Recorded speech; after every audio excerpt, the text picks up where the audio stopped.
أعوذ بالله من الشيطان الرجيم. بسم الله الرحمن الرحيم. الحمد لله رب العالمين، والصلاة والسلام على أشرف الأنبياء والمرسلين وعلى آله وصحبه أجمعين. قال رب اشرح لي صدري ويسر لي أمري واحلل عقدة من لساني يفقه قولي. Sidang pendengar yang dikasihi Allah Subhanahu wa taala. Assalamualaikum warahmatullahi wabarakatuh.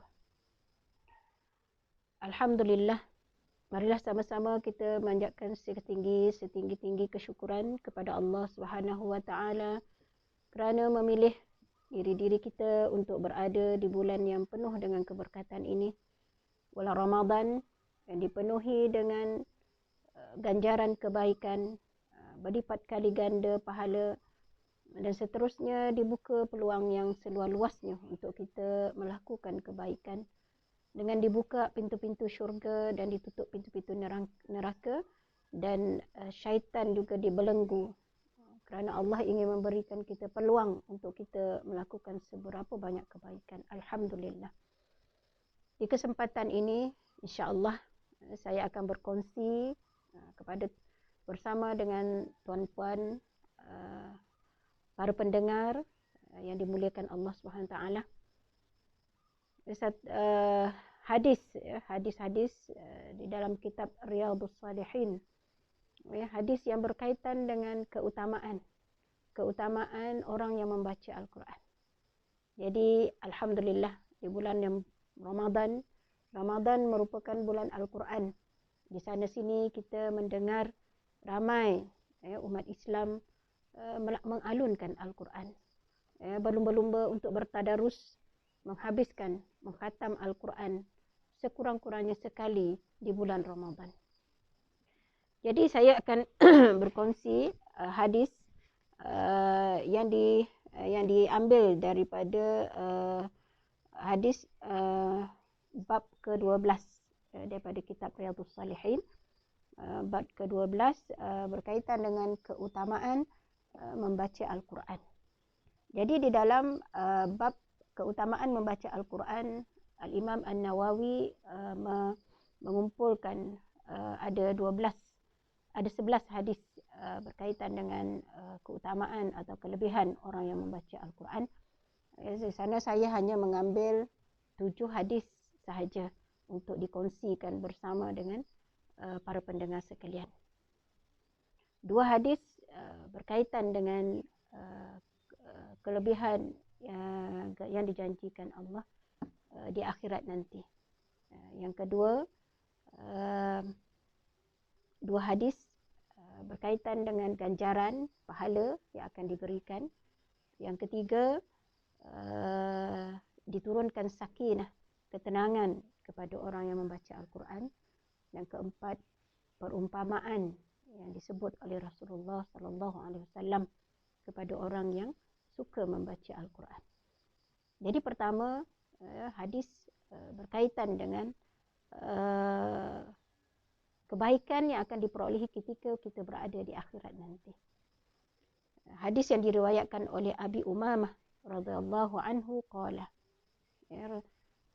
sami'tu Rasulullah sallallahu alaihi wasallam yaqul, aku mendengar Rasulullah sallallahu alaihi wasallam bersabda, Iqra'ul Qur'an, bacalah Al-Quran.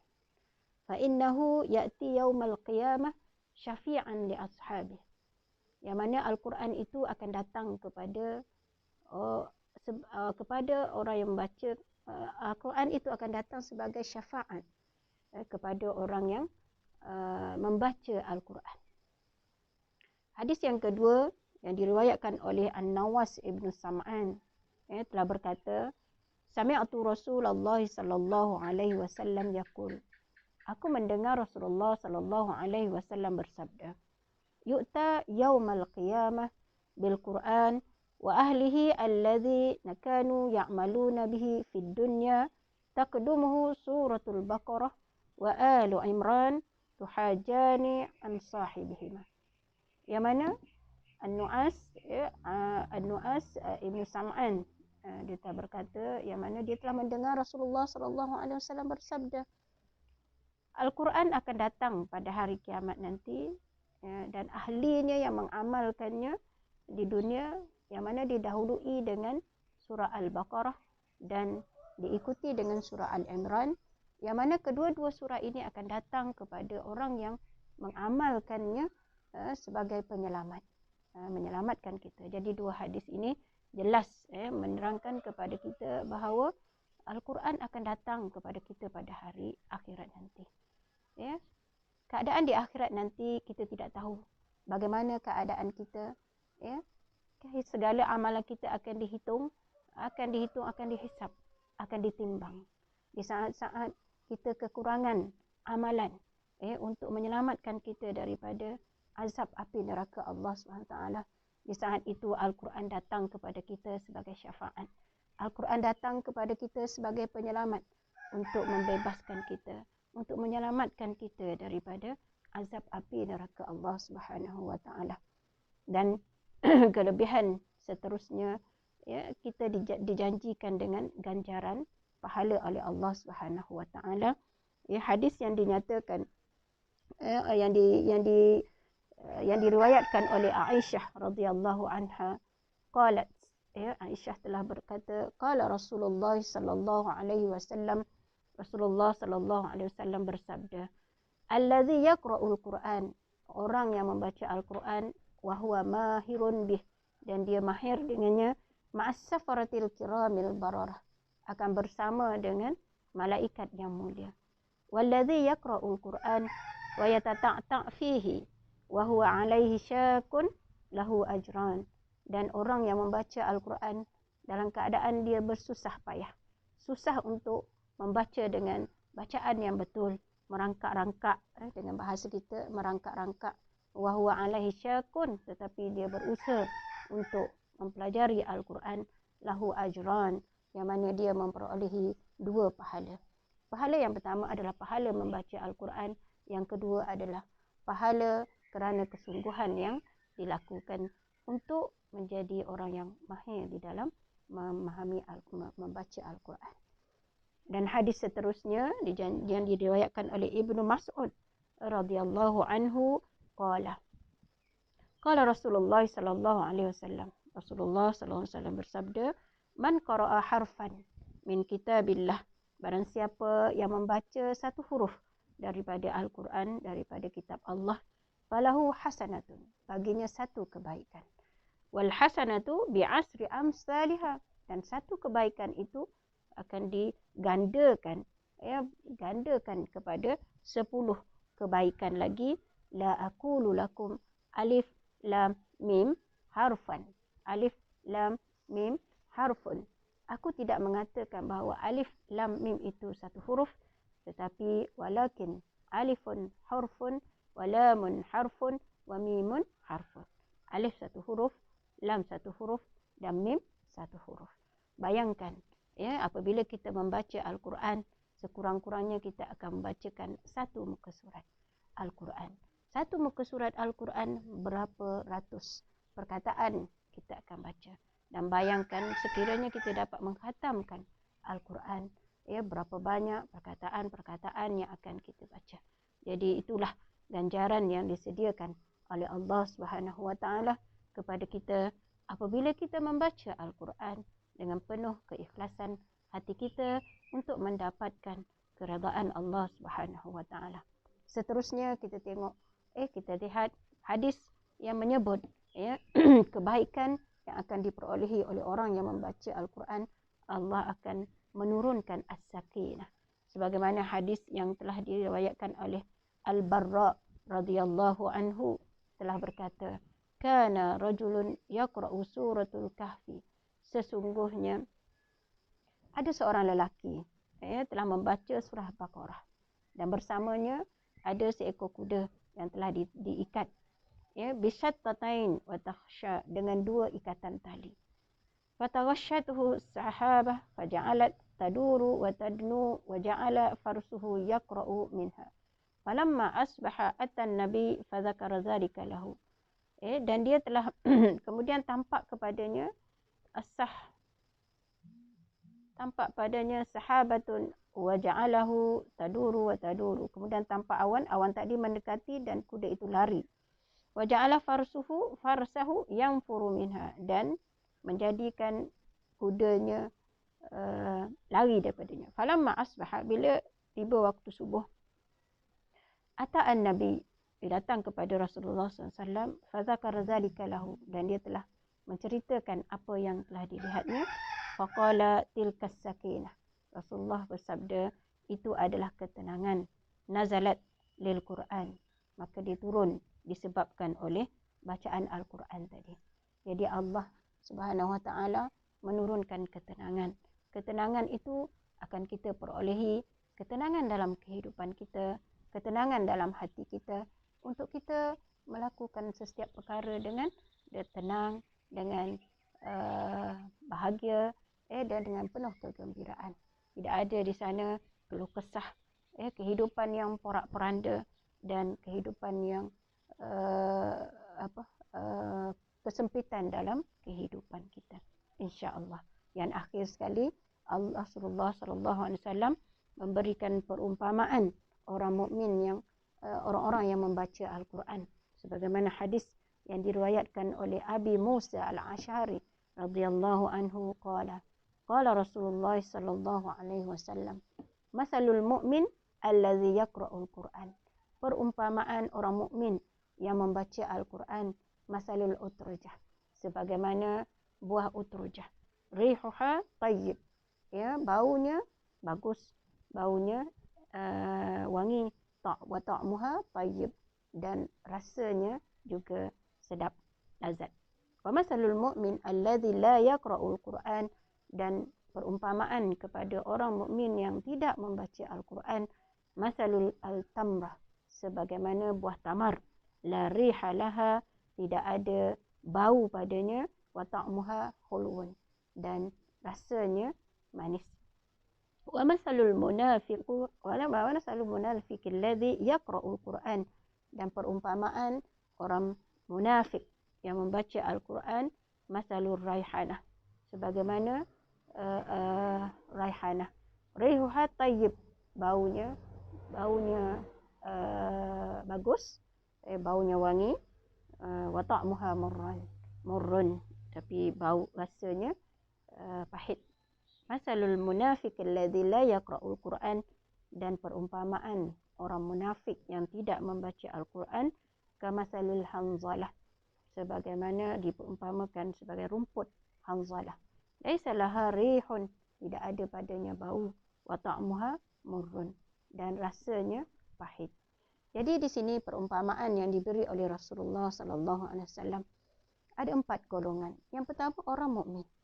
Orang mukmin yang suka membaca Al-Quran, yang selalu membaca Al-Quran, maka dia diibaratkan buah utrujah. Buah utrujah ini mana bau dia sedap, baunya wangi, baunya bagus, dan rasanya pun sedap. Kalau kita nak tengok dekat negara kita ni macam buah kuini, ataupun buah durian, jauh lagi dah bau dan makan pun sedap. Jadi kita menjadi seperti buah durian, kan, bau dari jauh lagi dah bau sedap dia, dah bau kebaikannya, dan manfaat pun banyak akan diperolehi oleh orang mukmin yang suka membaca Al-Quran. Yang kedua, orang mukmin yang tidak membaca Al-Quran, tidak melazimi Al-Quran, maka dia ibaratkan buah tamar. Seorang mukmin yang akhlaknya bagus, mengamalkan ajaran Islam, seorang yang saleh, tetapi tidak menjadikan Al-Quran, membaca Al-Quran sebagai pelaziman dalam kehidupannya, maka dia ibarat buah tamar. Buah tamar, bau tak ada, tetapi makannya sedap, dan banyak kebaikan yang diperoleh daripada buah tamar. Dan yang ketiga adalah orang munafik. Munafik adalah mereka yang beriman kepada Allah tidak dengan sepenuh hati mereka. Nampak daripada zahirnya bagus, tetapi hatinya hatinya tidak sebenar-benar beriman kepada Allah SWT. Dan 3 ciri disebut di dalam hadis Rasulullah Bagaimana untuk kita mengenali orang munafik? Pertama, idza hadatsa kadzaba. Bila dia bercakap, dia suka berbohong. Wa idza ahada khana. Dan bila dia berjanji, dia mungkir janji. Yang ketiga, apabila dia bergaduh atau berselisih faham, dia melampaui batas. Jadi 3 sifat ini janganlah kita bermudah-mudah untuk bila kita tengok kawan kita, rakan kita yang kita tengok rakan kita yang bercakap bohong ataupun tak mungkir janji, kita tak ni munafik, kau munafik. Tak, itu bukan sifat sebagai seorang muslim. Kita menuduh rakan-rakan kita sebagai seorang munafik. Tetapi tujuan hadis Rasulullah ini adalah untuk kita berhati-hati daripada orang yang mempunyai sifat ini. Dan yang kedua adalah untuk diri kita sendiri supaya menjauhi sifat-sifat nifak, sifat-sifat munafik. Dan orang munafik ada yang suka membaca Al-Quran, mengalunkan Al-Quran, melagukan Al-Quran. Jadi dia ibaratkan, Rasulullah mengibaratkan, mengumpamakan dia seperti raihanah. Raihanah baunya wangi sangat bau, tapi bila dirasa pahit. Jadi zahirnya sedap, tetapi hakikatnya tidak bagus. Yang seterusnya adalah orang munafik yang tidak suka membaca Al-Quran. Dia ibaratkan rumput hanzalah. Rumput hanzalah yang mana laisa lahu rih, tidak ada bau dan rasanya pun pahit. Jadi kita cuba untuk mendapatkan peribadi sebagai seorang mukmin yang suka membaca Al-Quran, utrujah. Dan sekurang-kurangnya jadi buah tamar. Tetapi hakikatnya orang yang membaca Al-Quran banyak kebaikan yang akan diperolehi di atas dunia dan juga di akhirat. Yang akhir sekali adalah satu hadis yang terakhir, bagaimana seorang yang tidak ada di dalam hatinya walaupun sedikit Al-Quran.